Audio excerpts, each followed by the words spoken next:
Ralf Rueller, welcome to the podcast. It is a pleasure to have you, sir. Thank you. Thank you very much. You are the owner of the barn. I'm sure everybody knows that. But for those who don't, could you do us the favor of introducing yourself? As a person, As a human in the as a earthling human realm. in the earth. So yeah, my name is Ralf Rueller. I'm German. I lived outside of Germany. So some people think I am not German and I moved to Germany as many others did. But in fact, I was born in the countryside near the Dutch border. Lots of cows and horses and looks like Holland, actually. Okay. We call it the Lower Rhine area. And I had a beautiful childhood in the countryside. Nice. My mother was from Berlin, though, and I feel like I'm a returner to Berlin. I'm based in Berlin. I started the barn. I can't really say that. It sounds so long ago. 11 years ago. 2010 sounds better. In 2010. And it was an amazing journey for me. So I love coffee. I'm obsessed with quality. And I do believe that specialty coffee is an opportunity for change. And I would describe myself as a specialist. And so I try to do things really well. And I try not to mimic anyone else. So I look mostly at our product and how we can make it better, and the communities around me that enjoy the coffee, that learn about coffee and transport the messages and reach other people with it, just as much as the community at origin that are quite important, because otherwise we wouldn't have great coffee if we wouldn't look after them and work with them on one eye level so they can produce better coffees. We need to give them space and how do you say, breathing space and room to do that. For that, they need to know what we need. We need to pay really well, and they need to be able to rely on us. So as a person, I'm also very committed to relationships. And I feel that focusing on fewer people, and with endurance, you can achieve a lot more. So in a sense, if you want to stretch this argument very far, I believe that if you have a good marriage or a committed relationship to one person, it goes deeper than changing your partners very often. And so I really like that. I think I'm a little bit too. No. I like your analogy. It works. It works. I feel doing things really with longevity and go deeper into whatever we do is very rewarding. And so I'd maybe that in broad brushes describes me a little bit as a person. I do love quality. I think I mentioned that. I will mention that quite a few times in this conversation. Great, I guess. I'm a fan. And I feel quality is being appreciated by any people that love quality. That means that my grandmother, who is maybe knitting something nice for me, is just as much focused on detail as a graphic designer or someone who is working in a hospital. And so I do feel that in terms of demographics and who would be, and I'm sure we talk about that, who is a kind of market and a target group, and for specialty coffee, I do really believe it goes through all ages and social classes, if you will, if we still have that. But so long as you attracted by quality, and what I produce here is what attracts you, and so you don't need a tattoo or a mustache to come into one of my shops or one of my customer shops. It can be. You said that. What are you insinuating, sir? So it's not a hipster product, as we used to call it. Anybody can can see and can read what we are doing and can be attracted by it. So I really do like situations where you have someone young and wild and expressive sitting next to someone maybe a little bit more conservative or more maybe older. And so I really do feel that specialty coffee is the most democratic kind of thing that we can have, and it really jumps over borders. And I'd really love to be connected to people in all sorts of cultures and and societies, and really talk about coffee. And that is quite liberating thing to do, to talk about this anaerobic geisha here and how it was roasted and the flavors I'm getting, and to maybe memorize a situation on a holiday or with family or in a cafe meeting a total stranger, and suddenly you are connected. You talk about quality. This is a thing that really fascinates me as we live in a world that exists in a juxtaposition of whether it should care about quality or whether it should care about equity. And does quality separate us all in a kind of an elitist state? Can we talk about quality for a sec? Sure. How do you define quality? Well, that's a good. How do I define quality? Well, I think first of all, okay, let's break it down. Go to Yeah. coffee, and how do I define a quality cup? I feel coffee is an amazing product, and we are still in the process of discovering like what it can do in terms of flavor. And we kind of moved away from flavors actually over the past few years, because what we really do is also talking about mouthfeel and texture and fermentation, and that brings us very closely to natural wine and other crafts and communities that have similar language to describe what they taste and what they enjoy. And I also feel the farmers are at a level now where they do experience experiment, not only for the sake of pushing the quality up and or giving people a new experience, thinking about carbonic maceration and things where you feel like, oh, is this still coffee? Can we still say this is coffee?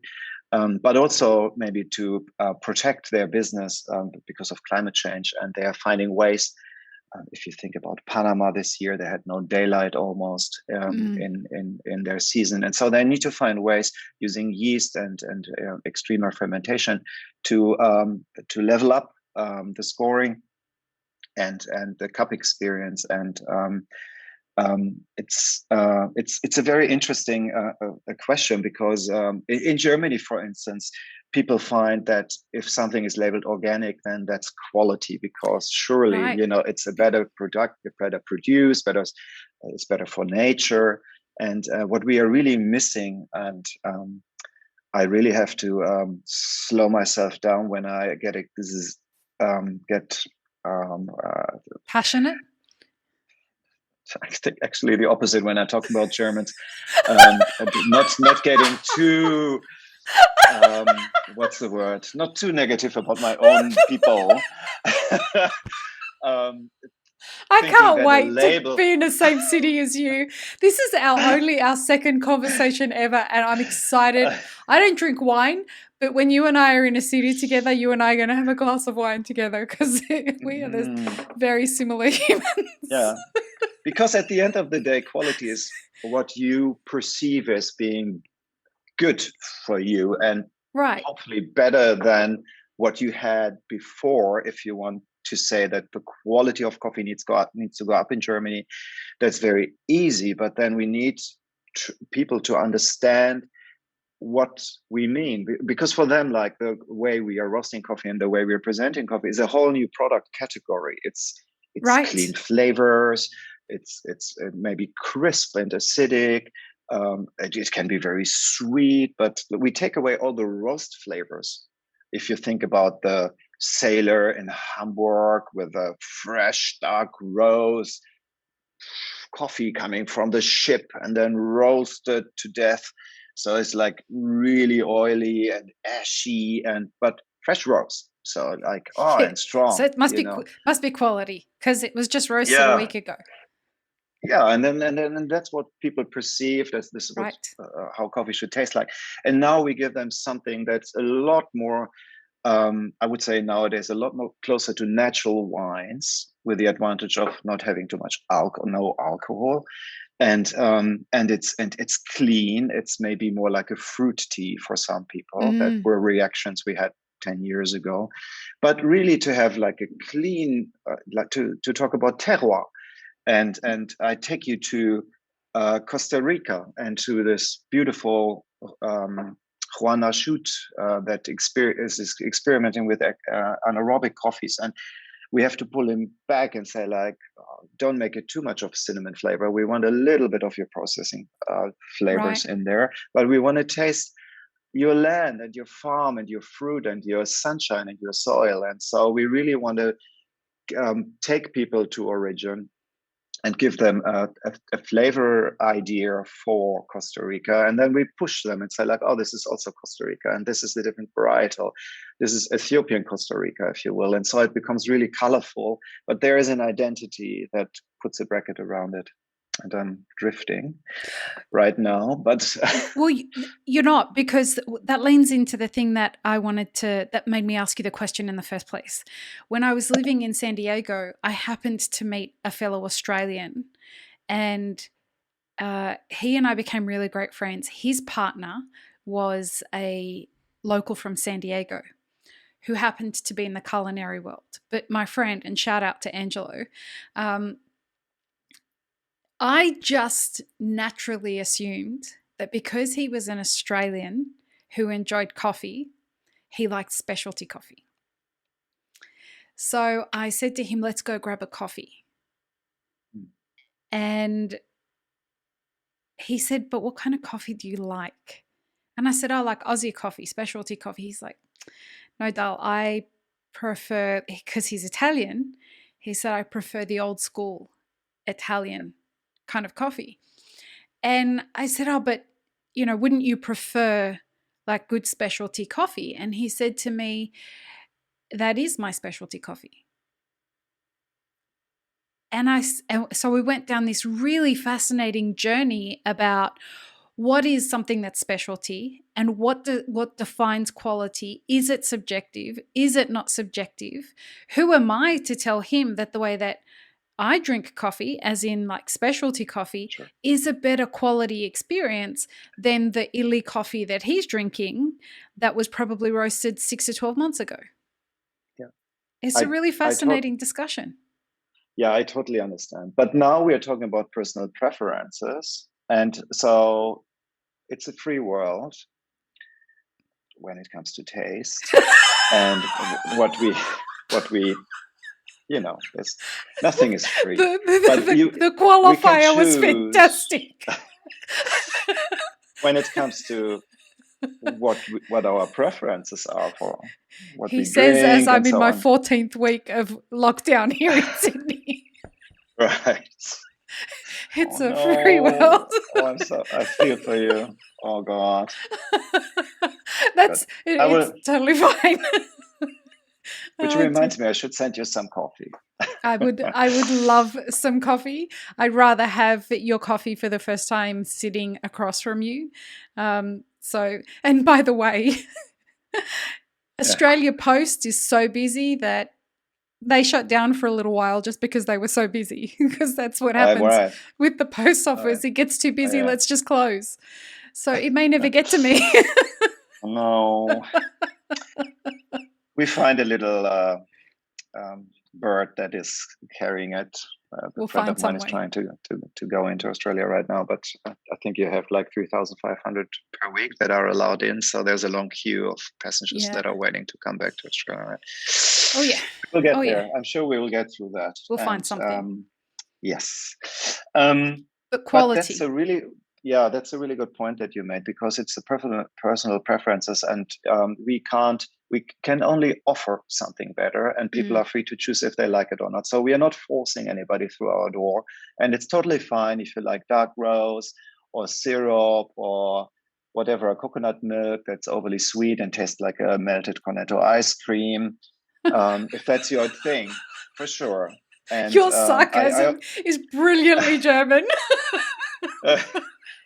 but I also believe that Starbucks is really, really good at producing milkshakes. That's their thing, and sugary drinks, and that's they're great at it. And the but unicorn I poop think, one looks fantastic. yeah, yeah, and I do sneak in from time to time You if I need a naughty, sugar naughty boy. dose. And but then I'm looking for a different product. I'm Right. not looking for what I'm doing. And so that's totally fine, I feel. All I do is I try, or I'm pushing the envelope of quality in specialty coffee. And I would love people to try it and to understand where we can take it.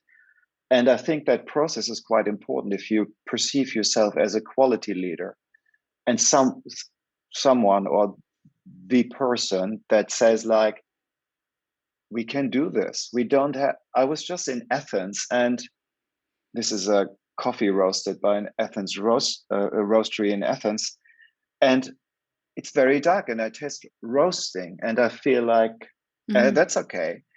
But I also feel, I'm sure there's at least 10% of population in Greece that would appreciate what I'm doing. So I would never go in and say like, oh, what do I need to do to be successful in this market? Yeah. No, it's what do I like, and how can I present it in the best possible way so people can read me. I'm that person who is doing it like that, and you don't have to like it, but I'm sure there are a lot of people, and that's how I started my business. I purely focused on what I like. Otherwise, I would have never done anything like what I'm doing today. It's, you really need to define like what is your thing and what is your path, and then you have to follow it. And I'm sure, and I haven't used that example for a long while, but I'm sure that Coco Chanel never thought about like, oh, how can I make the next dress where ladies can't breathe and walk through Paris on shoes that are highly uncomfortable. Uh, no, she thought like, what do I want to do, and how would I like to dress the new woman in Paris? And then you give them trousers. And with Coco Chanel, it was about the idea of how do we make people excited about life again after a war? How do we Yes, add color to Paris when everything felt so grey? That was what was in, I mean, it's about solving problems and adding, to use a word from you, adding quality as per the way that Coco Chanel would interpret that word in that moment of time in her own history, right?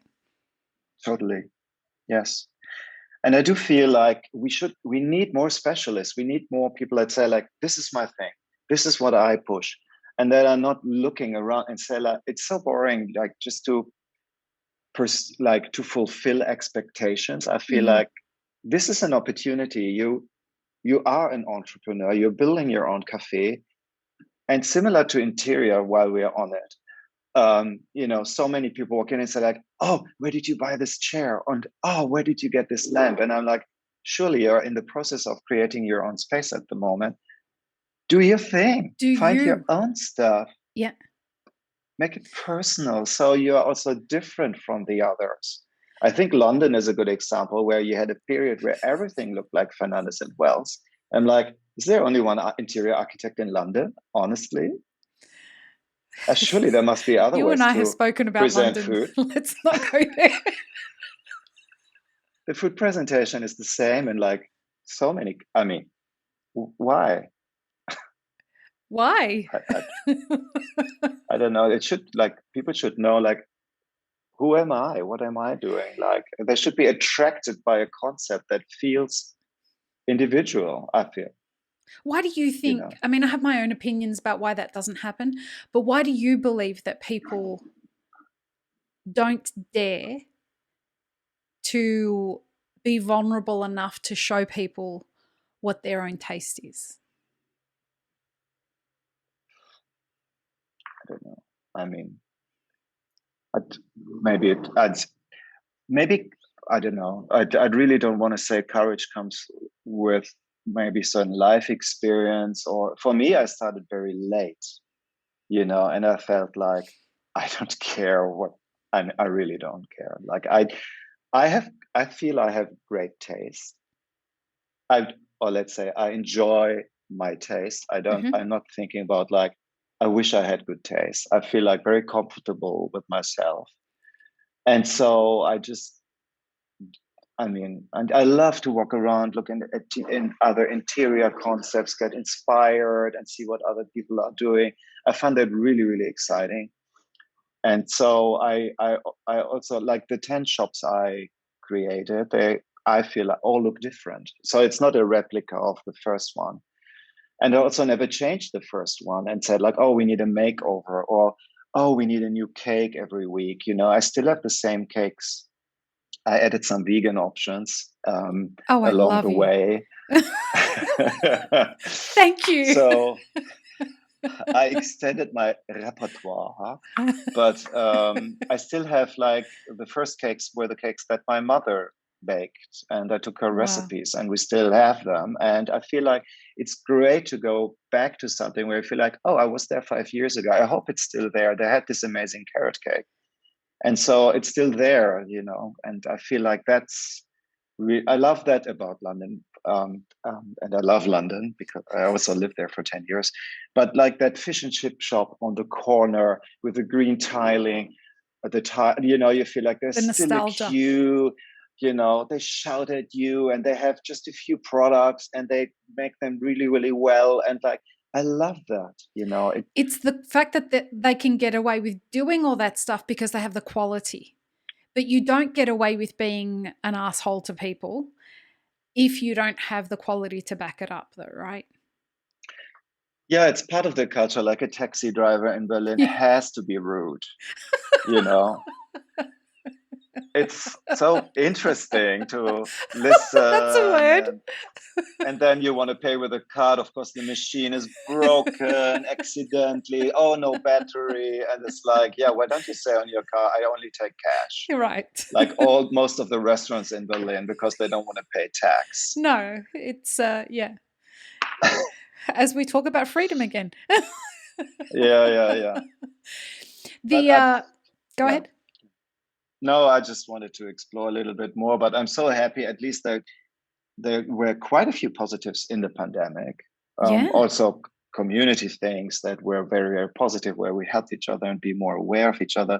Some people too aware of each other when they're in their caves and listen to the water drops of me watering my plants, and they count them and then send me a message. Oh, Ralf, today I have 5 water drops on my window from you. Can you please water your flowers 2 hours later? I'm like, surely you need to get out of the house a little bit. I've never been happier to be single and not know Wow. my neighbors.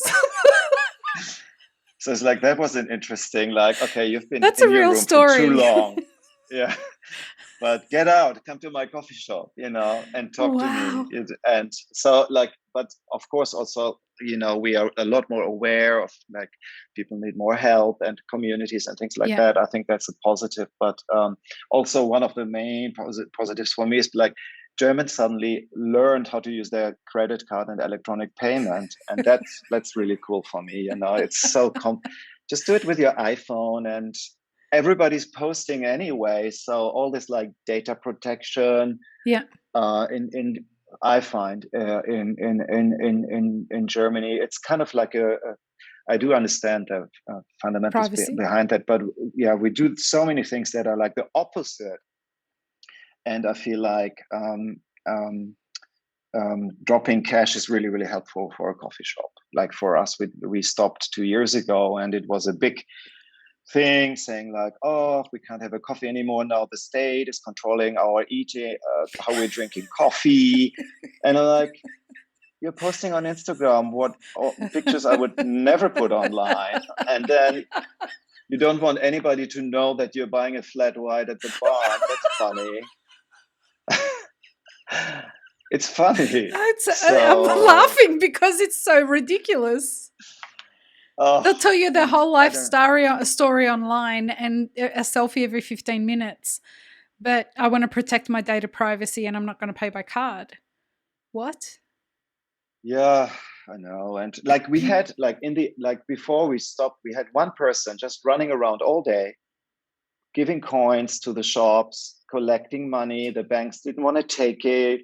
We don't want Wow. to touch it really. And we said, like, we have to stop this, like, stop the Yep. cash, you know? And now we can close the till in 3 minutes. The baristas don't feel bad to have like a difference, deviance in the evening. And like, it's all so easy now. And everybody in my company appreciates it. And if anything, like my revenue per customer went up because they don't have to think about how much cash do I have in my pocket. Can Right. I buy another bag of beans? You know, they Yep. just take it and pay for it and go. And I feel like that's for me, and I, I, I, I assume for many other cafe owners, it's a great relief. On that perspective, I want to go back to that word quality again. The quality of engagement with a customer is a real thing that has been stress tested during this pandemic. The way that a customer engages with a cafe or the staff at a cafe really highlighted the quality or the focus on quality or the lack thereof, I guess, of how a business structures its relationship with its customers. Don't you Mm. think? In the sense that, let me explain that further. Cafes that were very transactional and that was the quality of their customer service Uh, versus a mhm, cafe that took time mhm. and genuinely gave customer service and built relationships with its customers. So its customer Yeah, service was less transactional, yeah, was really yeah, highlighted. This separation, I guess, was highlighted during the pandemic, right? yes. I mean,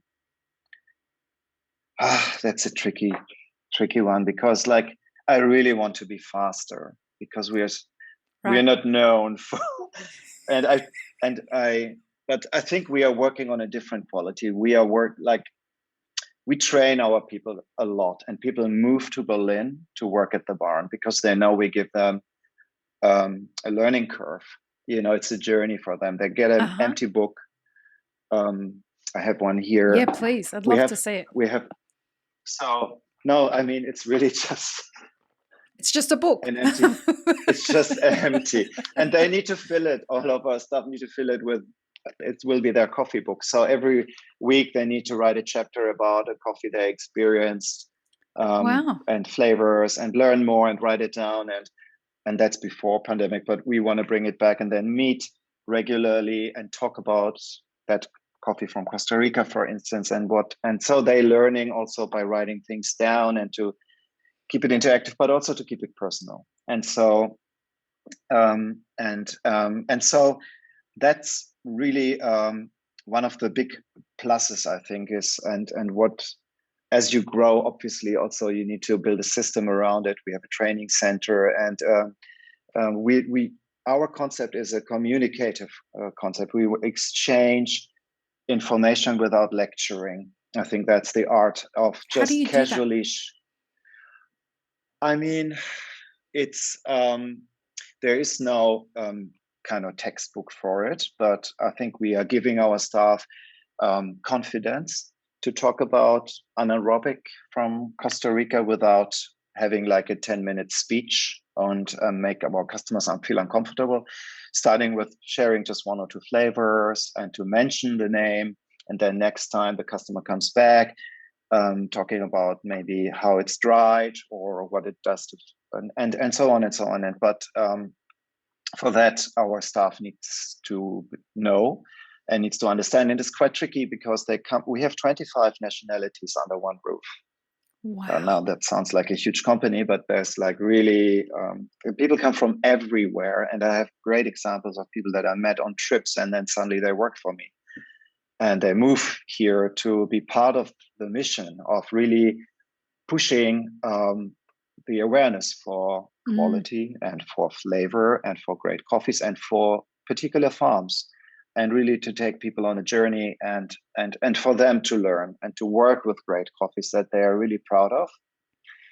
But it's very, very tricky if you have someone, I don't know, say from well, it's not really related to the nationality, but I But was going to somewhere say that's not Japan, but German or Japan. somewhere that's not German, and where you're coming here and then suddenly you're very shy, you go into your uh, shell, and we need to bring them out of that shell and in their own way. And but the first experience of that I had in the States, and people from the US are very good of marketing and presenting a story, and be proud of something, whereas German are more like guilt driven and very very very very, very quiet. They would never say I'm proud to be a German, and which is easy for an American to say because Oh, that's the and first thing that comes out of most of their mouths. I could there's no say shame, that like, if anyone yeah, who's going to have a go at me, I've lived there for long enough that I can. yeah, and I feel that's great, and it's free, and Yeah. and so on, and but it's just like different cultures and different nationalities have different ways of expressing themselves. And I lived in Japan for a year, and I love that culture, and I would love to live there again at some stage in my life, and maybe I open a little coffee shop in Kyoto just to be there for a while. I'll come But visit. yeah. But I guess thinking about it would probably be more like Fukuoka or something more like where it's kind of like a thriving scene of young people with a university and things like that. But anyway, but I feel like we want to allow people to express themselves in their own ways and own words. And some people are louder, and some people are more quiet, and you need to listen. And I feel like that's also makes the DNA of our company to have different characters and different personality, and to create diversity on many different levels, but It they all sounds need to very speak. dynamic. Yeah, right. That's great. I like that idea because most of the places that I've worked, they either have no culture and they just let the, you know, clowns run the asylum, or they have such a strict culture that you must adhere to doing things exactly as they want it. But it sounds like Mm, you have a skeleton culture and you allow it to have enough room to breathe so that people can bring their own, yeah, I guess, a words. sprinkle of themselves like to that, which is what Yeah, gives the bun its flavor. yeah. Oh, that's a very nice way of putting it. But yeah, I totally agree. Of course, they need to. They can't suddenly do a cappuccino with an AeroPress or something, So I mean, I had that. I went through the pains of um, they are very, everybody's an individual, of course, but we have standards, and we Mm, are not deviating from those standards, but the way you're presenting it and you're exchanging, you can fill it also with your own words, and so long as you talk, we really want them to talk and to engage and to really bring that sparkle and that spark to the customers, so they feel that we are, passion is overused, but that we really also believe, and that it's authentic what we are doing, And I also feel it's we need more followers, daring to be special, and to really work on the farm level if you can, but then also to buy great coffee and not trading down and say like, oh, I have a great avocado that I'm sourcing somewhere, and a poached egg from a chicken whose name I know. And why don't you have an amazing coffee with that? And it's a single origin coffee that has great texture that goes with that egg, you know? And why is it okay for you to have just a blend and say like, yeah, I you don't just care, described so long. most restaurant owners here, or a lot of cafe owners who are like ultra hippie here in Australia. They could tell you the name of the chicken where the eggs come from, but they leave the coffee decisions to their roaster. Yeah, yeah, yeah, You know, they're happy to outsource the decision making when it comes to that. But if you're right, if you ask them about the eggs, they're free range. They come from chickens who do this on the land that does that, and blah blah blah blah blah. But they can't tell you anything about their coffee. Yeah, isn't that weird? And aren't we? Are we doing enough as specialty coffee people to get out of that? Why are we following that? And isn't that really easy? Why don't we go the I harder route? I think that coffee has a branding problem. And the reason I think that, and for anyone who listens to this podcast regularly, I'm sorry, this is the at least 10,000th time I've said this on this podcast, but I think that the branding problem in coffee is that we call instant coffee coffee, we call illy coffee coffee, we call roasted coffee bags coffee, we call a Panama Gesha that's scoring 92 coffee. You know, we call cold brew coffee. We call all of these things are all coffee. And we're not doing enough to help customers understand that there are different types of coffees. The wine industry has done a wonderful job at helping people understand that there's a difference between a $5 bottle of wine and a $1,000 bottle of wine. Yeah. And that there are different reasons that you should value those different things. Yes. We haven't done a good enough job. I think Panama's doing probably the best job at it so far in separating themselves out from most other origins as the kind of top shelf version of what's going on. But for the general public, it's coffee. Why should I be paying $5, $10 for a cup of coffee? It's just coffee.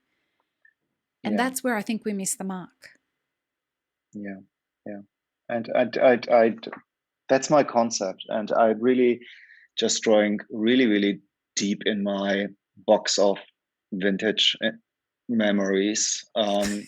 James Hoffman had a really good presentation on that, I think 10 years ago. I can't really remember. And also, and now I'm really showing that my memory is not very good with names, but the guy who used to be head of coffee at Intelligentsia and then started his own company in San Francisco, forgot his name, but he did an I know who you're talking about. Is it Michael? No. Michael Phillips? Oh, not Michael Phillips. He went off to do the coffee roastery that was then purchased by Blue Bottle in 2011-12. No, the other guy. But yeah, Tonks? he did a no. Okay. Yeah, I'm not so good with names. I'm better with faces. I have his face in front of me. Because Tony Tonks was, you know, Tonks. Tony I can't say his full name, Konechki. Sorry, Tony. Yeah. But he was purchased by Blue Bottle. Yeah. He was with Intelligentsia and got purchased by Blue Bottle. Yeah. Okay. But in the early days of the Nordic Barista Cup, there were really, really good presentations, and one of which was, and then there was a follow-up by James Hoffman saying, why would we pay $20 for a really good burger with great meat, and we would never ever pay more than 99 cents for a cheeseburger at McDonald's? And so what's the perception when you're walking in? And so, my shops are also based on that thought, saying like, we need to present in the environment in a much different way. We need to take away all the noise and the distraction. So we should not look like a commercial coffee shop. We should not look like, I don't want to say the name of the company. Let's say we should not look like Central Perk, where the friends were meeting in New York, you know, with big armchairs and your foot on the table and huge mugs. And, you know, we should break the perception for commercial coffee or a chain coffee and create an environment that is purely focused. And then there were a lot of concepts like the intelligentsia in Los Venice Angeles, Beach. in Venice. Yes, that very modern concept, and more was built on that. And also we took away all the distractions. We have no art on the wall, even though we're in the gallery district, and really famous artists were coming and saying, "Oh, I can put a painting here." And we say, like, "No, we don't want to distract people. We have no music. We don't want to distract You people. have no We music at the don't." barn? Well, we kind of now with the newer shops have some electronic beat in the background that Okay. should not really be perceived as music. And if anybody comes into my spaces and the music is too noisy, please tell the barista that we don't want music. We just want a background You heard atmosphere. it here first, folks. So, but they tell me, oh, the loudspeakers sometimes play up, and then when the song is changing, it Baristas, I gets tell ya. louder. I used And to I be have one a for big, 15 years, so I'm totally there. And I used to yeah. play Jay-Z as much as I could, the Black Okay. Album. All That right. was one great thing about working in cafes in LA. I would All play right. Dream Theater, so really great prog rock, Dream Theater, Iron Maiden. I'd play that kind of thing. Yes, Rush. So it was that side of things, but I would Okay. also play really great hip hop. So Oh, yeah. Jay-Z's Black Album, A Tribe Called Quest, that kind of Mm, vibe was it's LA. It's great to have that kind of music in. yeah. No, no. I'm a German boy, so I like electronic music. I think we invented it, Kraftwerk. And so, Your uh, humor is fantastic. I think that there's a few people who would have a few things to say about that, but we'll just skip over that. but I do like, I do think music is very personal. And so we should not oppress people with our taste too much. And it should be slightly in the background. And I really enjoy the sound of chatter and talk Mhm.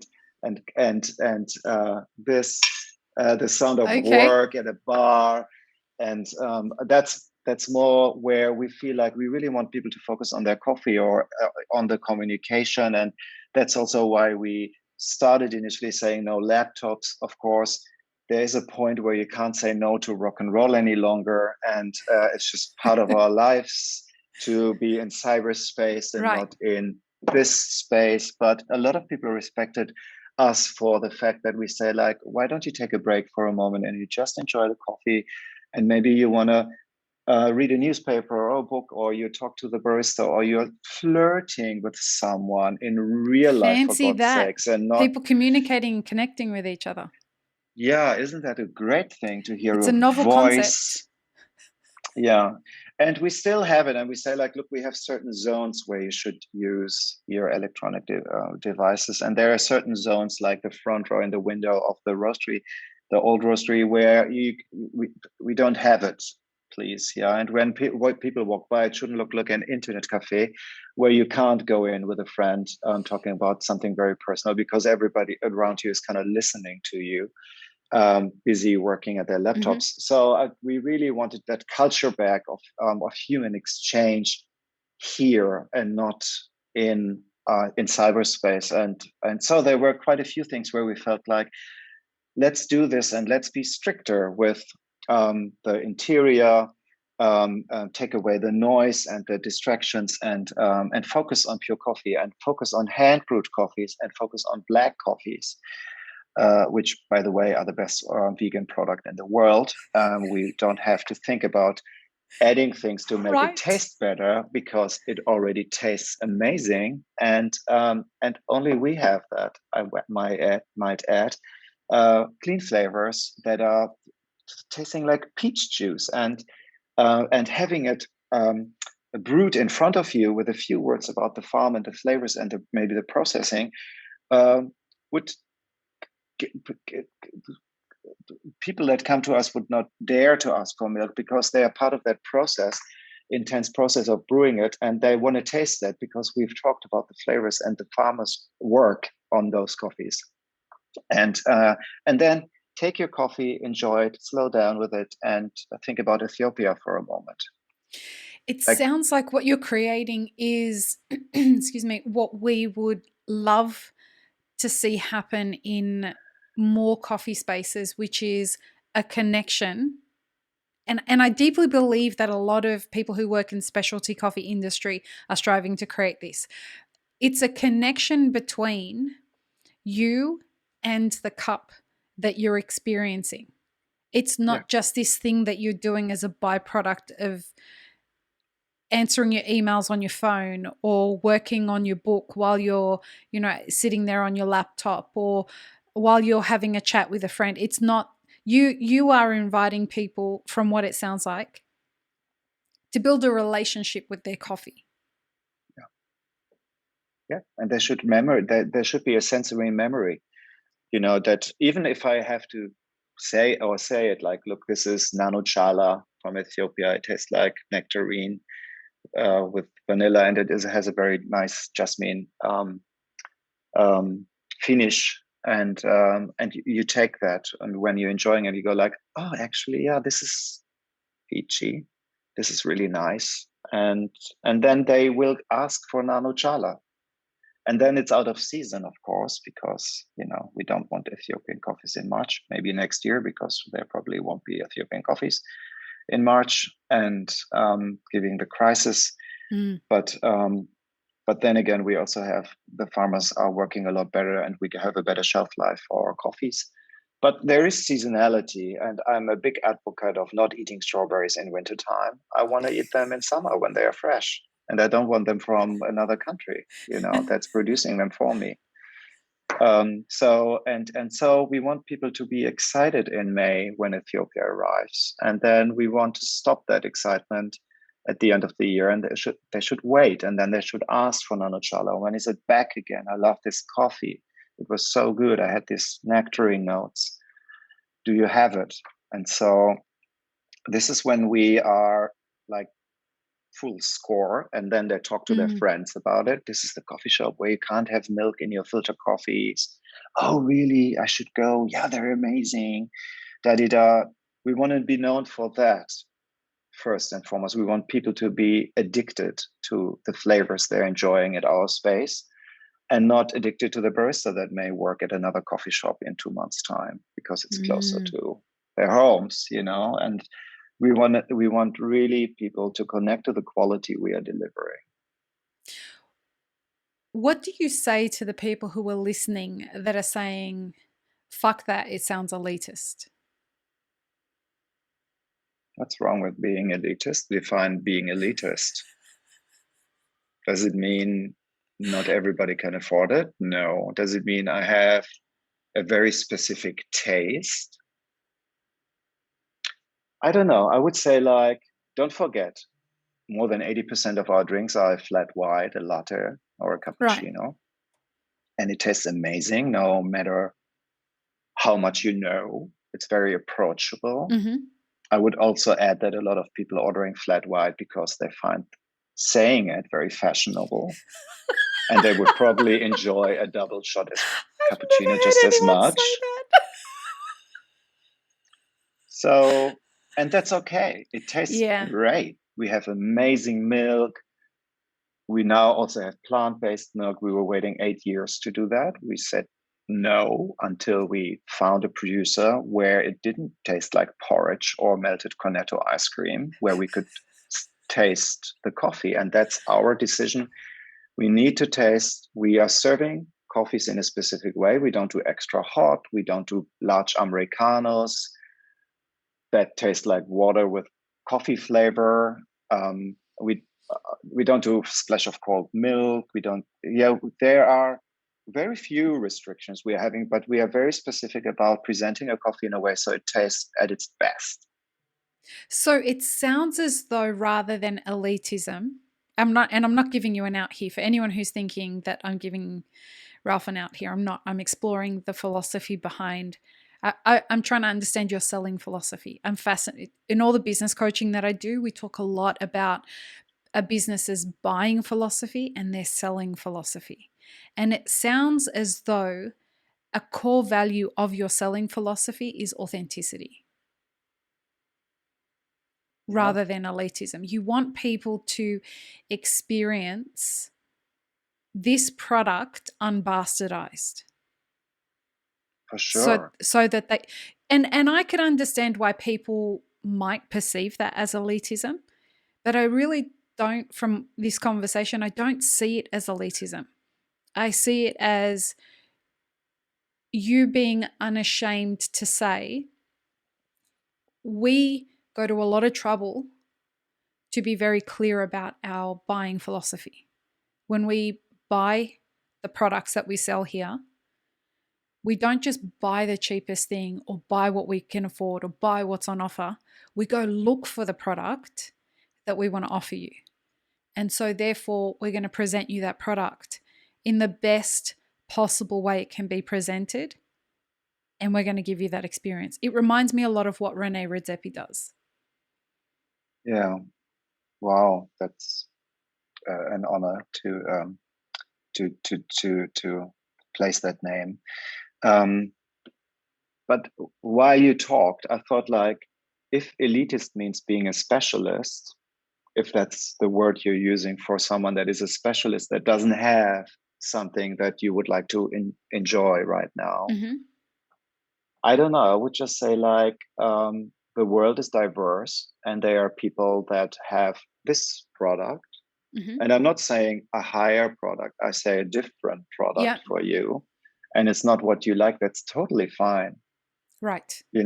It's totally fine. And I hope someone does what you like and they make that better and find the best soya milk in the world that's not killing my trees in Brazil that I'm planting right That now. sassy little head tilt there was fantastic. it, So it reeks think of about the consequences. motherfuckers. Yeah. No, I mean, everything we do has a consequence, I feel, Yeah, and not everything we do is perfect, but I'm trying to make it better. That's for yeah. sure. That's also the way I'm writing my sustainability report and my sustainability plan right now is saying, like, we're not perfect, but we're trying to be better. And I show you how. Are you coming on that journey with me? Mm. Are you drinking a quality coffee and you pay for it? Or do you prefer to go to someone who has like a fancy bag and a high price and he puts like average product into it, which is a huge wave, I shall add. Someone who doesn't go through the trouble of really trying to make the roast better and put a quality control around the roast process, allowing their baristas to chat on the iPhone, walk away, have a cigarette while the roast machine is running, or not really checking the product if they're in line with their roast curves or if they're deviating and you sell it anyway because it's just coffee. Like, people that really care all the way through from the Mm. seed really to the cup, which is abused as a term, but it is true really to keep that value chain really short and to control it and to be involved at every level if you can. The moment I give my beans to someone, of course, they can do with what they like. They can put as much milk into their filter coffee at home as they like. But when they come to me, I would love them to experience my hand brews without milk. And I know they taste amazing with milk, and that's okay. But that's not what we are trying to It's not the product you're selling. create. No, it's not I don't have it. Yes, I have cold milk there, but I steam all my milk because I wanted to integrate with the coffee. So Mm. the coffee tastes better and it doesn't taste like Nescafe when you splash your milk in it. And then you're like just kind of destroying the product. And yes, for you, it still tastes good, but it's not what I'm about. I really want you to experience Nano Chala, and then, at least you should taste it. Right? And then I'm the guy who's doing that. And then another person is doing that. And then that I find it more interesting to walk around in a city where people are doing something very, very special. And I know that's the best bread, that's the best croissant, that's the best egg, But I'd really hope that more people are daring to push quality and to follow my path in specialty coffee, and then also present it in a good way, and not buying an average product with a fancy bag, and really look behind it and say, like, oh, look, I get this and this for 20% cheaper. And I'm like, yeah, have you looked inside? The product value inside is 80% cheaper. you know. Ever since you But you, said that to me in our last conversation, I have been paying extra attention on Instagram to the way that people speak about the product inside the bag, not just the bag itself. It's very telling. of course. And I mean, there's a lot of information online, and you can say whatever you like, and no one is checking on it. For us, I think like we have a high degree, if not 150% of authenticity, and we don't say bullshit. You know, we say what you do, we say what we mean, and we are doing it.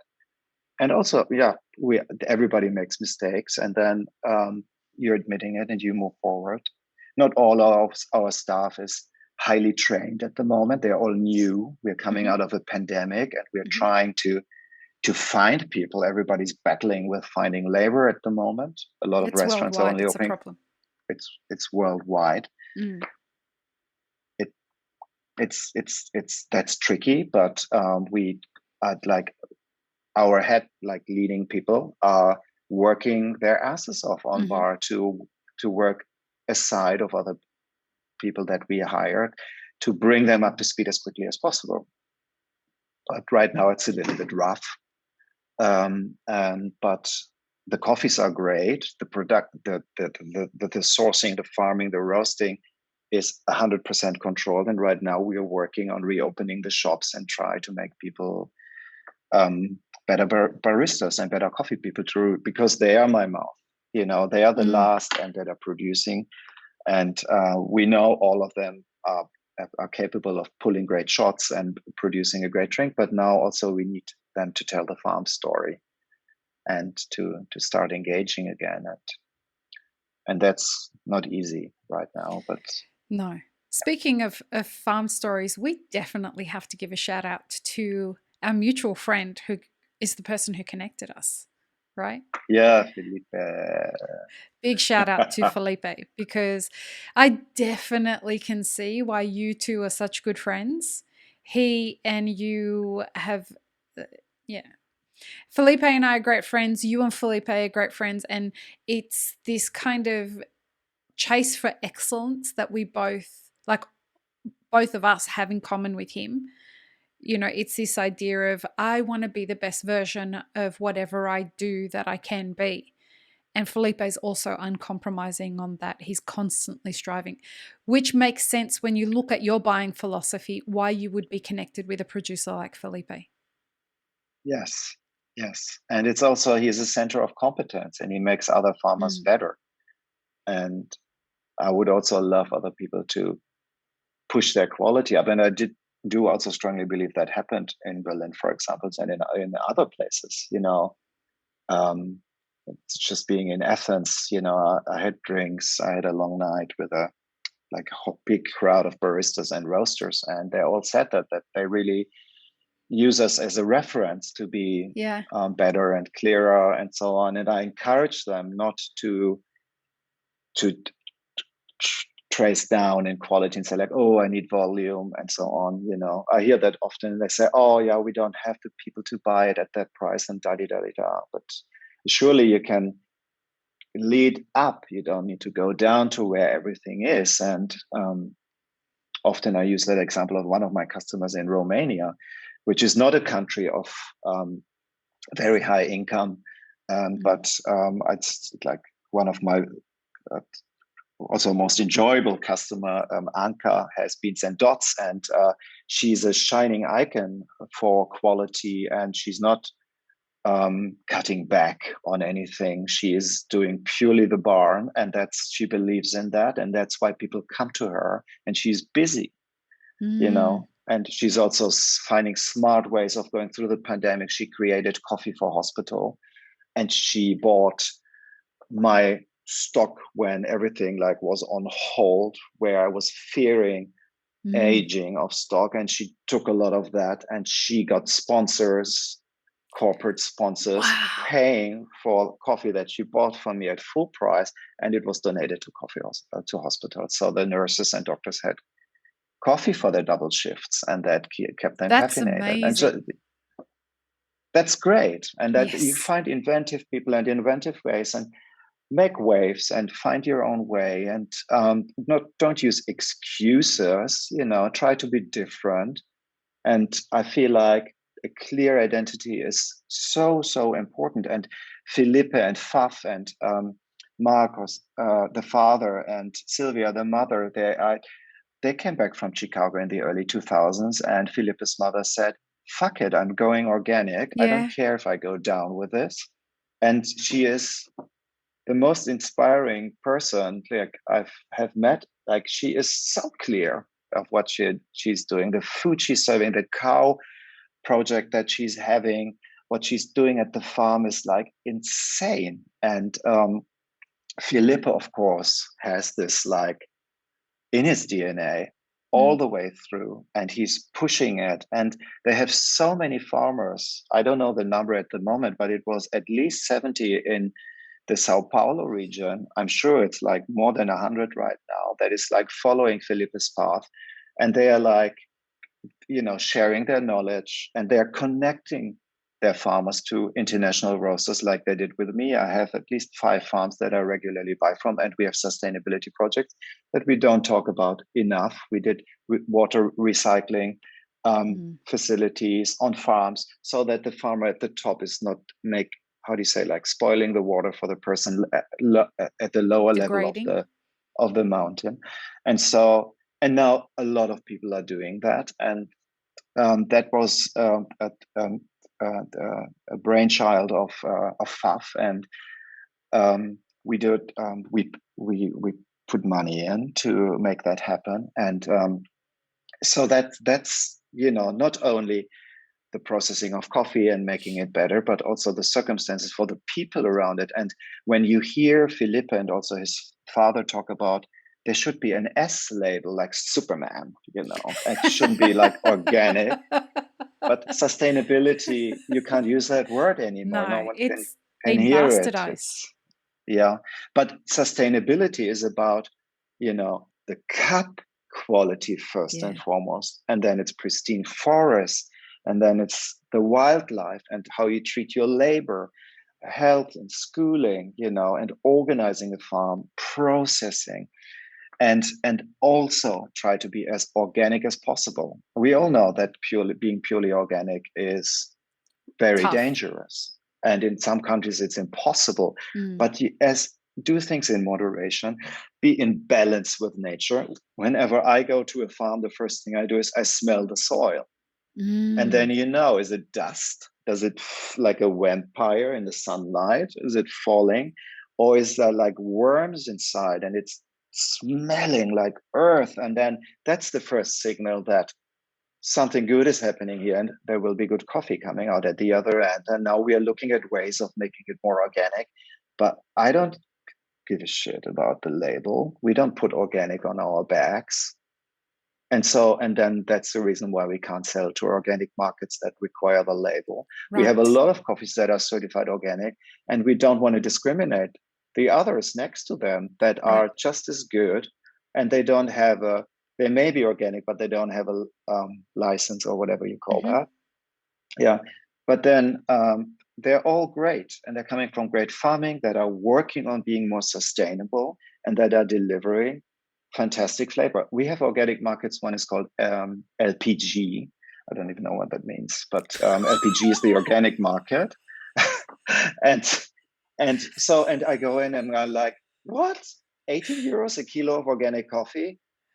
Was it chicken food? This is the lowest quality you can possibly buy, probably coming from a country where they're exploiting labor, Yeah. but it's no chemicals. And like, surely this is like totally fucked up in your brains, people. In coffee, it's not meat or the egg from the chicken called Maria or whatever. And so I feel like we should focus on cup quality, and that's what I'm doing. Like, give people something that they start to understand the mouthfeel and the texture and the ferment. Let's talk about fermentation more often. You know, I think the problem that stops this from happening is that, and I'd love to hear your thoughts on this, I think the problem is that people don't want to admit what they don't know. Mm. A Mm. lot of people get into coffee thinking that they love coffee. And then they get into coffee and they start their business, and then they realize that running a small business is nowhere near as easy as what they thought it was going to be. And they have to figure out how to read profit and loss statements, and they have to figure out how to build customer acquisition plans, et cetera, et cetera. And then they realize that the profitability in coffee is much more razor thin than they thought. And so they're now reacting to a market rather than setting a culture where the product dictates the pulse of the business. Thank you. How can we change that? I really wish we lived down the road from each other. I think we'd have wonderful conversations over coffee every morning. How can Your we change that? Oh. sass. If you're just listening to this conversation, it is worth watching this conversation on YouTube just to see Ralph's facial expressions. Oh God. How can we change this? I don't know how to change this. But do you agree that that's a problem in our industry? Yeah. I mean, I think it always, we say in German, say the fish stinks at the head, no, first. Yeah. So it needs to come from the top, whatever you do. And, also the baristas walking around trying to approach our baristas to make them come to their coffee shop. I call the owners and they say like, oh, it's the baristas. And I say like, no, you're the head of this fish. Mm-hmm. You need to tell your people what is ethical and what is non-ethical. And that's non-ethical, Go and find your own people and train them, for instance. But I also had really good example, we had close discussion, like talking about, now I need to go into this whole German psyche of Lidl and Aldi that we invented. I guess Lidl is Austrian, but Aldi is German. And so it's our own fault, this whole supermarket culture where we love to talk about pricing, where my sisters call me when the coffee prices are going up 10 cents to €4.85 for 500 grams. And they go like, we can't afford coffee anymore. And they're like, have you looked outside your windows? I can see 3 cars. I have a bicycle, by the way. Maybe you want to shift your priorities a little bit. Right. Wow. But that's Germans. You go like, oh my God, like we have like a yogurt for 19 cents or 18 cents or whatever. I hope it's unhealthy. So I more wouldn't people eat like a yogurt that was not, I mean, I'm vegan, I don't eat yogurt anyway, but I wouldn't eat a product that was priced at that price because you can expect nothing but shit. Yes. And then they buy 10 of them and they eat only 2 and they go like, oh, that was But it was cheap. worth it. No, it's not. Yeah. It's really, really bad. So I don't know that. And coffee is obviously sold mostly through supermarkets in Germany. So everybody has this sensitivity. Oh, that's expensive. And I'm like, are you aware that coffee prices haven't gone up since 1967? And what are you paying for your car now? Right. Or a bowl of ice cream or popcorn at the cinema? Right. Which I will buy on Thursday when the James Bond movie is coming out. I have tickets already. But it's like 10 euros for a Coca-Cola and popcorn. It's the last one that he's doing though, isn't it? Yeah. You seem so upset. I'm a huge fan. Yes, I'm a huge fan. Do you think that they should give it to a woman, the next one? Yes, of course. I'm a big fan of that idea. Oh, and I have my, but yeah, no, let's not go into speculation. I really wanted to be that. I love his sidekick. Well, his sidekick last time. I forgot her name. I should know, but I can't remember who it was either. I'm so bad with names, but the assistant that was coming in and then helping. And I think, isn't it also the sidekick this time? I don't know, but yeah.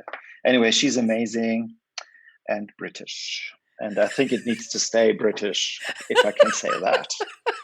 We want that, But then again, I'm watching Downton Abbey at the moment. I'm probably Oh, the I last love person Downton watching it. I'm Abbey. like, what a world, and what in such a short time span, like what happened, like how did we live, Yeah, society and then changed completely, right? completely, but the accent and the little things. And I was in London like 3 weeks ago, and I was like, the pint after office, like the little traditions. Oh, and I was with my sister and said, like, let's just pretend we work here. And we bought a pint and we were joining them. We don't have I that in Germany. People really? go home. Yes, they just go home and they like do their thing at home, and like this getting together. And I really, when I worked in Wow. London, I was joining the smokers group, even though I don't smoke, just to have this informal meeting after the morning meeting to go like, what do you My really think twin about sister me? did the same thing. We both worked at IBM at the same time, right at the beginning of our professional careers. And all of a sudden, my twin sister started developing this smoking habit. I'm like, what the fuck are you doing? She's like, you get to hang out with the cool kids out there. She's now a corporate executive for a massive multinational. She attributes it to not only her brains, but being a part of that fun smoking club. Well, the CEO was out there in the fun smoking club. So was the Yes. CFO. And that's where you Yeah. kind of develop these fun cultures. Yeah. You hear the truth over a Especially when pint. someone's desperate for a cigarette and you have Yeah. one and they don't. Right. I was organizing the coffees um, from the Just Starbucks at the time. with the James Bond thing, would that be Yes. like having the barn, having James Bond drink a cup of coffee from the barn? Would that be like rank up there My on your dream. bucket list Yes. to Yes. get a place in the movie? Or or what's this Musk guy who's doing the cars with the batteries that no one knows where they go Who, Elon? afterwards? This Musk Yes. guy? Are you the only fucking person on the planet that doesn't know his first name? he he That should have Musk my guy. coffee on the rocket when he goes to the Mars. That would be an achievement, right? Correct. That would be yeah. What is my goal for the next 5 years? That would be a goal. Not having like 100 shops or something. It would be like really people that are being respected. And we do have a lot of Hollywood people coming to the Little Barn. We have some right now if someone is in the neighborhood, and that when they're filming in Berlin, and they come back every 2 or 3 years when they do a movie in Berlin, and they come and sit quietly at the barn, and the baristas don't know them, and they ask for their name, and they're calling them, and they have to come and pick up the coffee, and while they listen to Nano Chala's story. And I love that. It's word of Yeah. mouth, and it's I don't know. I think just the circle of people that appreciate Yeah. um, the work is growing, and finding a way of reaching more people Excuse without me. being commercial is probably the art. Yeah. Oh yeah. How do you stay truthful without being flashy and loud and noisy? And do we need reels? Do we need music or something screaming at people so they are looking at your photo or video clip? Or can we be who we are and show a farm from time to time and only get like 100 clicks on that photo because it's not latte It's not art? art. It's not the it's not the latte art, or it's not a piece of fancy furniture or design element or something like that. This is the thing that really is a problem in our industry. One of the many problems in our industry is this idea of what do we find worthy of attention, Yes. and how do we help our customers understand that there are other things other than what they find sexy about Mm, coffee. yeah. And I don't know how we start to transition this conversation, which is why we're doing this shameless plug here, but it's relevant in this part of the conversation. In a couple of weeks, we're going to be doing an event called the Global Coffee Town Hall. It's going to be the first time ever. And it's this exact thing that helped me come up with the question that's going to be asked at that event. And the question is, what needs to change in coffee or the coffee industry in 2021 and beyond? And that's across the entire supply chain. And so we're having that conversation in 4 different languages so that we can hear the answer to that question from the people who attend in all the different languages. And I just think that we need to start listening to what we all think needs to change in coffee, because I'm not sure we quite know.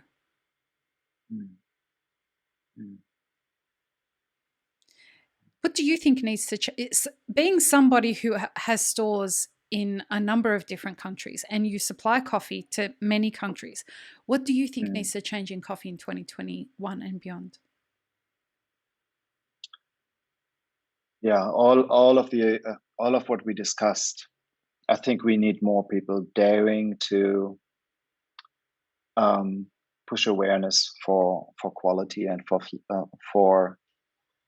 the farmers, because without the farmers we don't have coffee. And the climate change and whatever, like everything we saw in the last 12 months, it's including scary. the earthquake in Melbourne, including burning forests, Bro. Yeah. The earthquake in Melbourne doesn't really measure. Yeah. I mean, but forest burning down, temperatures all over the place, freaky weather, really, there is so much happening in this really, really short time span that is Droughts like in red Brazil. flags everywhere. Yes. Frost in Brazil, all of it. Yeah. And still people buy bubble tea and, they go to Primark and they do this and that. And so like, stay focused, man, just, do good things and buy good products and Don't buy support. bubble tea. I know, Rose, but the reason I'm laughing away. I thought it went away and suddenly it's big again. We have queues for like 100 years. Listen, it's fucking $8 for a cup of bubble tea. The reason I'm laughing so hard is because on the last episode of this podcast, we spoke with Noah Adra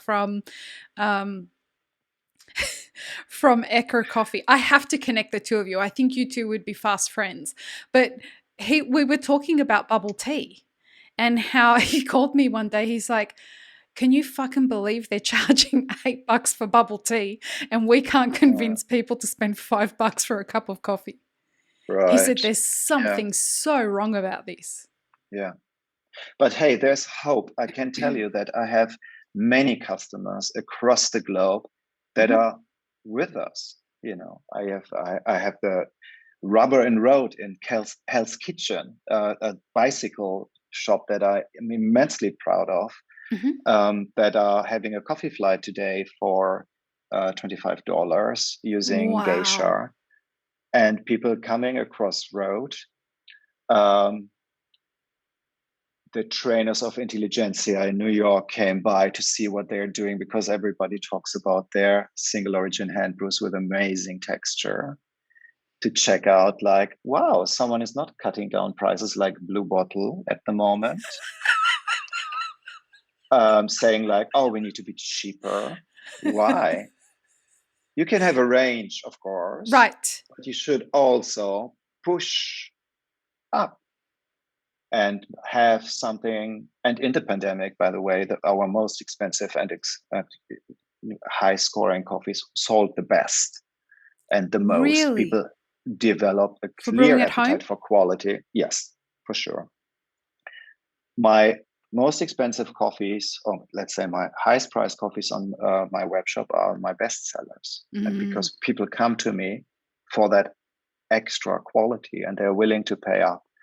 And during the pandemic, of course, you can't go for an expensive meal with an egg called Maria, but you spend your money online and then you buy better coffee. Why not? You buy your home brewing machine, you get into that. Like, it's a huge shift to quality. Yeah. And as much as I understand that you need to have coffee that is also approachable and affordable, if you are a leader and if you want to make a change, you should feature the highest quality possible in the industry. And my cycling friends in New York are just doing that. Mm. And they are cycling every Monday through New York, and they taste all the pour overs that you can get. And they go like, we know who we are and we know what we have. And there's a reason why people come from Brooklyn to and queue, and they are not fast because they're selling bicycles as their main job. And they have a Mm-hmm. little brew bar and an espresso machine. And they're the talk of the town. Yeah, wow. What's their name Isn't again? that great? Yeah. What's Rubber and Road. the Rubber and Road. sass in In your body language is fantastic. Rubber and Rubber road. and Road. And they were on Sprudge a few days ago because Rubber and Road also took their 2-year anniversary, and they grabbed a plant and they had a really cute photo, and they asked all their suppliers and all their customers to donate trees for our forest on the Daterra estate in Mm-hmm. Brazil. And they collected 873 trees in a 1 Oh, week wow. as a donation. Isn't that amazing? That is amazing. I A mean, bicycle shop in New York. and here's the thing about anyone who's listening to this going, fuck these elitists and the way that they're talking, this is totally unattainable for most people, blah blah blah. Look, I definitely think that there's a conversation to be had around that side of things. But here's the thing that comes with selling coffees at these levels. You can do things like really expensive sustainability projects like what you guys are doing with doTERRA. It means that Yes. you can build partnerships with people to build forests, to regrow trees, and contribute back to neutralizing your carbon footprint. Yeah, It means you that you can. can support producers during really difficult times and not fuck them over, Yes. And which not is only really that, important. yes, you have to. Prices will go up. You need to work on the consumer end in terms Right. of pricing and awareness. You can only do that with quality Mm. for them to understand what they are paying for. And then you can give more to the producers for sure. It's not to enlarge my profits for sure. Like we have a producer in Ethiopia, Mohammed Ali. That's a real name. Actually, he's called Mustafa Muhammad Ali, and his father was called Muhammad Ali. Wow. So that we unfortunately the country is really really bad shape at the moment, but still we started in this summer to put it. I don't know the exact amount, and it doesn't really matter, but I'm sure it's like in the magnitude of 6 or 8 thousand US dollars, which is a Mm-hmm. lot of money for us. We are Mm-hmm. not like this huge company. We are a small company that's producing quality with a large reach, but it doesn't mean we are producing like masses. So for us, that amount is quite significant. But Mm-hmm.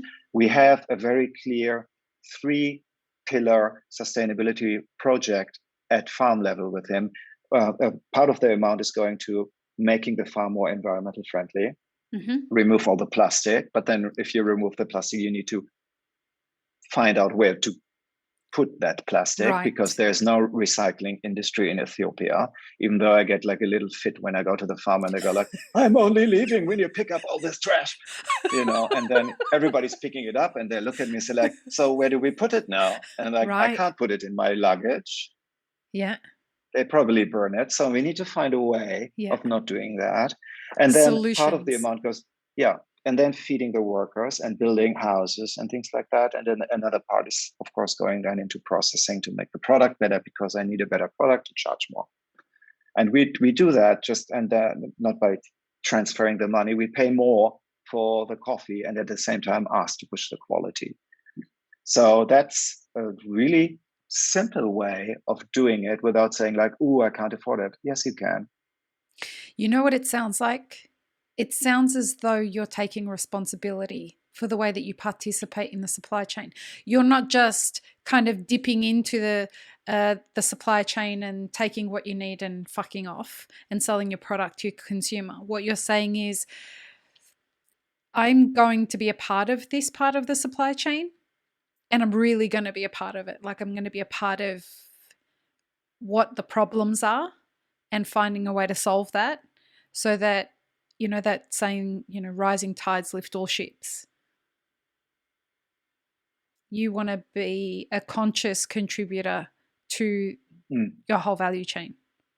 And you're going to make your customers participate equally. Yeah, yes. But I'm also selfish.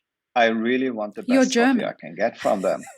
I want this to be better. And I can only do that if I'm partnering with them and I put them on the same level and I find ways to motivate them. That's the only way. But, I mean, isn't that the point? The point is that it's not a philanthropic endeavor. It's business.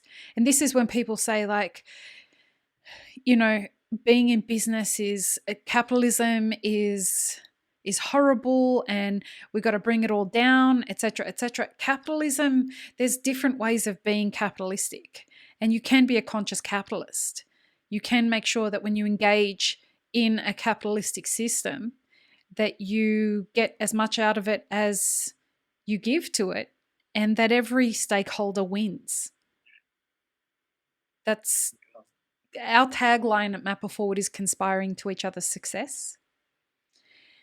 And that's what that sounds like to me. You want a better product, but you're not just going to go look for the person who's already got that product. You're going to help people bring you the product that create the product that you want, and you're going to support their business in return for it. Yeah. Like when we look for new farm relationships, which we don't do so very often because we have a lot, but we are looking for people that embrace change. It's quite a risk for them. You know, they need to invest in labor. It slows them down. A lot of quality will be sorted out and so on. And a good export partner that is working with them, you know, because I only visit once a week and I don't pretend to be once a year. I don't pretend to be a farmer.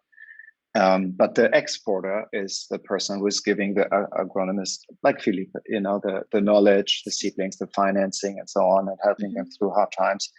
But that connection, that I always say we do direct farm relationship, but we don't do direct trade. And there's a reason for that, and it's to elevate the farmers. So you need someone trustworthy on the ground, but you need me to come back every year and to be committed. And I can tell you, the eyes are shining the second year you come back, because these people have been screwed over many times.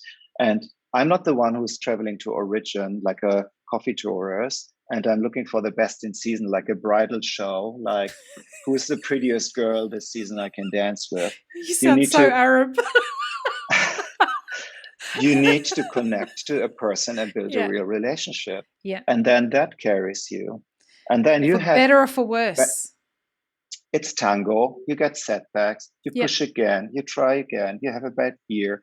Someone is corrupt. You know, don't forget, we work in countries where things are not very transparent, but you can make it better. And I can see improvement every year I'm going. I see something happened. And then that's a sign for me that I'm moving in the right direction. Yeah, amazing. You're about to open in Dubai, am I correct? Yes. Is this your first store in Dubai? Outside of Germany. Oh, this is your first store outside of Germany? Yes. Yeah. Yeah. How very exciting. How does it feel? Very excited. Yeah, I don't know if I'm nervous. I'm not really nervous. You don't strike me as the kind of person who gets nervous. No, it's very exciting. I'm like, we have so many great partners in the region, and I'm so happy. Number one, they really supported us during the pandemic, and they ordered more, and they focused on us. And that was great for us. And it really gave me the great feeling of having built great relationships over the years. Because that's really, it helps in a crisis. And we were in crisis like everyone else. And but they're also staying with me, even though I'm opening a small but very, very, very pretty, probably not commercially successful at all, but insanely beautiful place. Not built for volume at all. You need to walk over grass to reach it. What else? What other obstacles did I put in the way? Oh, there's limited parking. There's no drive-by. And it's 50 degrees outside and we don't have air conditioning. We don't have air conditioning. We have very little inside space. But amazing. I'm doing it with an amazing guy, Paul. He's a great chef, and he's doing homemade ice cream. I really adore him. Are you doing And the Middle Eastern ice cream, the Borza? not yet. No, he's doing his own take. And even though he was born in Dubai, his mother was Dutch, and the father, I think, from Jordania, if I'm not completely wrong. Very, very handsome person and incredibly beautiful soul. Nice. Healthy. I don't know. I'm hiding myself in oversized t-shirts when I'm meeting him because, like, of course, he's like in great shape, and but just the right person to do something very special. And of course, I'm his best customer for the ice cream. But I'm so happy about that, and also the location next to City Walk with a full view of Burj Khalifa, next to Al Wasl Road, Wow. and like really a hotspot. But as I said, not very very comfortable to reach. But I hope maybe that's a challenge for people to make it. But we will present. I wanted one spot where we really give a barn experience for people to experience the brand and what we are doing with coffee. But what I wanted to say is, despite that, my customers are staying with me and they don't feel threatened in any way. I feel like we are one community and we are supporting each other, and there's a lot of room for different people. And if anything, like that's a good reference point, an additional reference point in town for people to enjoy great coffees. You know. I mean, that part of the world, across the whole region, we've seen with our Map of Forward Middle East podcast that people are so excited about what's to come in coffee throughout the whole region, because they're just starting to find a way to hit the ground running, which is just so exciting. Yes. No, I mean, people, I mean, if I say people, there's like this huge mix of expats and locals, tourists flying through, and but I mean, for me, it's so great if I talk to my customers in the region. We talk about flavor and which part of the mountain we are buying from, and the fermentation and the varietals. And in Germany, the first question is, what's the price? And that just shows you the perception for premium and for quality is right money. there. And it's so refreshing that that's really driving them to say, like, wow, what does it taste? We have people driving over from Abu Dhabi 1 hour, I guess. I don't know what the COVID procedure is at the border's border, just opened back up. Yeah, but you do the blood test and things like test. that, and then But they drive over to Brew Cafe, one of my longest and most faithful. That's family for me customer. Nice.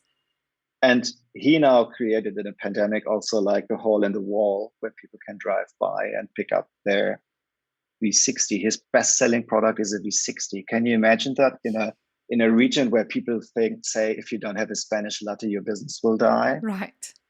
Not Marwan and his crew. He's selling V60s, and people are coming from Abu Dhabi to have Napoleon Geisha anaerobic from Colombia, and to experience that flavor. Amazing. Isn't that? It's exciting. We say how exciting it is that they get to start at this time in the history of coffee. They get to start where Australia is after 30 years. So their starting point is whatever we've developed, because they use Australia as a big reference point over in the Middle East. Yeah. And so their starting point is our 30 years in. How exciting it is for what's coming over there. Yeah. And we give them single origin hand brews. I'm saying this because being an early mover, which Australia was, Yeah, also limits you to very go on much. to the next level. You have established something extremely successful, but whenever I interview a barista that's coming from Australia, they tell me like uh, how many lattes they are steaming in a Right. day in Melbourne and how many kgs they are like pulling through in a day. I never heard them talking about like what are what hand brewed offerings and how they are promoting the 60-cent single origin coffees. It's And not a then big that's thing over something you here. missed. No, So I've worked in mostly in Australia for 15 years, but I did a couple years in the US and a year in the UK. And let's just pretend the UK didn't happen. But in America, well, the coffee scene over there, this was 2012? No, let's see. 2009 it would have been. Ah, And and you see, like I just left. we were destined to meet at some point. I'm convinced of that. 2 conversations in, but the thing was back then I was working at the borough markets. There's a Oh, like a small church that had been converted into a cafe, and yeah, I know that cafe. yeah, down at London Bridge, in the borough markets. That was, and I do miss things like that. I miss about London, but Monmouth, Monmouth was doing so much coffee on a Yes, Saturday. They had something yeah, like 6 baristas and 2 coffee I machines, and know. they're all crowded around each other. And I mean, it was fabulous even back then, right? Yes, But yes. here it's you look at what is happening in America with filter coffee and batch brew and all that kind of stuff. Because their base model is batch brew coffee, the step from batch brew to a V60 isn't that big a stretch. Maybe in price, but not in flavor profiles. Here in I agree. Australia, our base coffee drinking culture is espresso. And so to go from espresso to batch brew or to V60, it's a whole different coffee experience. And so, given the volumes that we do here, taking the time to onboard and educate a customer into the experience of slow brewed filtered coffee, it can often be a hard build. So you've got to have places that are specifically tailored to that kind of an experience so that it's a destination cafe where people are coming to do similar to what would happen at the barn. Okay. Yeah. So Hmm. it's that kind of thing. Someone who does it very, very well is Mark Dundon and Seven Seeds. Ah, yeah. Mark does a Hmm. wonderful job, his team do a wonderful job at taking you on the journey. But again, it's that fish head thing that you were talking about. Not that Mark's a fish head. I love you, Mark. But but it's one of those things of, because Mark is so heavily steeped in origin trips and cup of excellence and the education process behind their buying philosophy, that trickles down between him and Bridget. They're both the owners. They have this idea of the team understands what they're doing and why they're doing it, and they can pass that on to their staff and their customers. It's Yeah. big. Yeah. So, what's next for the barn after Dubai? I don't know. Will you Serving live coffee there to that Musk sometimes? guy? Shall I set up a meeting? Or between you and the next James Yes. Bond? I hear he's moving into the neighborhood. He's building a big factory outside of Berlin. Is he? He's just moved to Yeah, yeah, Austin. yeah. So I think if you can Uh, open up a barn in Austin, Texas, I think you might be I able to see. find a way in between him and Joe Rogan. All right. I see. All right. Well, Ralph, this was a fantastic conversation. I don't think I've laughed so much on a podcast yet. So thank you for bringing the Thank you. sass, sir. And good I'm luck even with not everything. aware of it. Oh my God, you made me aware of it. It's Don't change a fucking thing. It was fantastic, you and your sass. Where can people find out more about what you're doing with the barn? Oh, the website, thebarn.de tells a big story. I'm writing the blogs there. Like all of the content is coming Mhm. from me. I'm doing the Instagram as well. So that's kind of like my diary where Oh, you can nice. see things. But best is come to Berlin, please, and have a cup of coffee with me. I'm going to see if I can make something like that happen one day soon. Good I'm luck with sure it will. everything. Good Thank luck you with so much. everything. And we'll speak soon. Peace, love, and peanut All butter, right. everybody. Have an amazing rest of your day.